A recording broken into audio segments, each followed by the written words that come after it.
अस्सलाम वालेकुम। उम्मीद है आप सब खैरियत से होंगे। जैसा कि आप जानते हैं कि स्केल एक बहुत मॉडर्न और रिलायबल प्लेटफॉर्म है जहाँ पे आप बहुत अच्छी अर्निंग कर सकते हैं। स्केल में हमें ज़्यादा मेहनत की ज़रूरत नहीं है, हमें टीम बनाने के लिए मेहनत करनी पड़ती है और इसके अलावा हमें सिर्फ इन्वेस्टमेंट करनी है और इसमें हमें AI खुद एनालाइज करके बाय एंड सेल करके सारा जो प्रॉफिट है हमारे अकाउंट में भेज देता है। हम इससे बहुत अच्छी अर्निंग कर सकते हैं। मैं आपको अपना एक्सपीरियंस अगर बताऊं तो जब मैंने फर्स्ट टाइम इन्वेस्टमेंट की, मेरे घर वाले इस चीज़ से राज़ी नहीं थे। उन्होंने मुझे मना किया कि ये स्केल है, फ्रॉड है, बंद हो जाएगा। सब ने ये कहा क्योंकि वो सब NFT में पैसे लगा के डुबा चुके थे, जो कि मैंने नहीं किया था। तो जब मैंने स्केल के बारे में बताया तो उन्होंने कहा कि स्केल बंद हो जाएगा। मैंने उनसे छुपकर इन्वेस्टमेंट कर ली। मैंने कहा रिस्क लेना पड़ेगा, जब तक मैं रिस्क नहीं लूँगी मैं आगे नहीं बढ़ सकती। तो जब मैंने उनसे छुपकर इन्वेस्टमेंट की और मंथ पूरा होने के बाद मेरी इन्वेस्टमेंट का फर्स्ट टाइम था, विड्रॉ लगाना था, मैंने लगाया फ्राइडे वाले दिन। 2 दिन मेरे गुजर गए, मेरे पास विड्रॉल रिसीव नहीं हुआ। तो मैंने सोचा कि हो सकता है ये फ्रॉड हो, लेकिन मैंने फिर स्टीफन सर को मैसेज किया। मैंने कहा सर ये प्रोसेस है, मैंने विड्रॉ लगाया, अभी तक मुझे रिसीव नहीं हुआ। तो उन्होंने कहा सैटरडे संडे वर्किंग डेज नहीं होता, आप इस मंडे तक का वेट करें, इंशाल्लाह आपको रिसीव हो जाएगा। और जब मंडे को रिसीव हुआ मुझे इतनी खुशी हुई कि मैं जिस प्लेटफॉर्म पे काम कर रही थी वो फ्रॉड नहीं था। और फिर मैंने अपने भाइयों को बताया, अपने घर पे सबको बताया।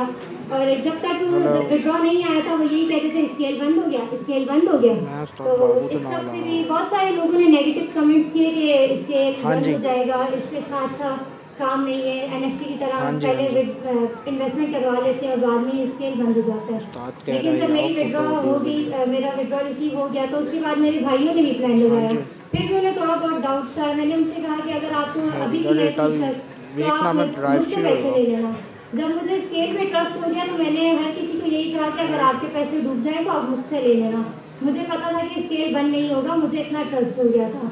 और मैंने स्केल के साथ एज असिस्टेंट काम किया है 2 से 3 मंथ तक। उसके बाद मैंने कुछ टाइम के लिए छोड़ दिया था क्योंकि मेरे एग्जाम्स चल रहे थे। इंशाल्लाह जनवरी से मैं फिर स्टार्ट करूँगी। और आप जानते हैं कि स्केल पे हर 5 मिनट में एक ट्रेड लगती है और हर घंटे में 12 ट्रेड्स लगती हैं और 24 घंटे में 288 ट्रेड लगती है, जिसमें हमें कुछ प्रॉफिट मिलता रहता है। हर दिन का प्रॉफिट हमारा मंथ बाद प्लान पूरा होने पे कंप्लीट होकर हमारे अकाउंट में आ जाता है। इन्वेस्टमेंट की फीस कट जाती है और इन्वेस्टमेंट हमारी वापस आ जाती है। तो आप सब भी इस पर कोशिश करें, मेहनत करें, आप सब भी कामयाब हो सकते हैं। जैसे बहुत सारे लोग इस पर इन्वेस्टमेंट करके कामयाब हो रहे हैं। इतनी सैलरी नहीं होती जितना हम लोग इससे कमा सकते हैं। हम अपनी जॉब के साथ या बिजनेस के साथ इस सब को भी कंटिन्यू कर सकते हैं। तो आप सबसे मेरी यही कहूँगी कि जिन्होंने अभी तक स्केल पे इन्वेस्टमेंट नहीं की वो आप आगे इन्वेस्टमेंट करें और इस पर कामयाब होंगे इंशाल्लाह। Thank you so much. Allah हाफ़िज़।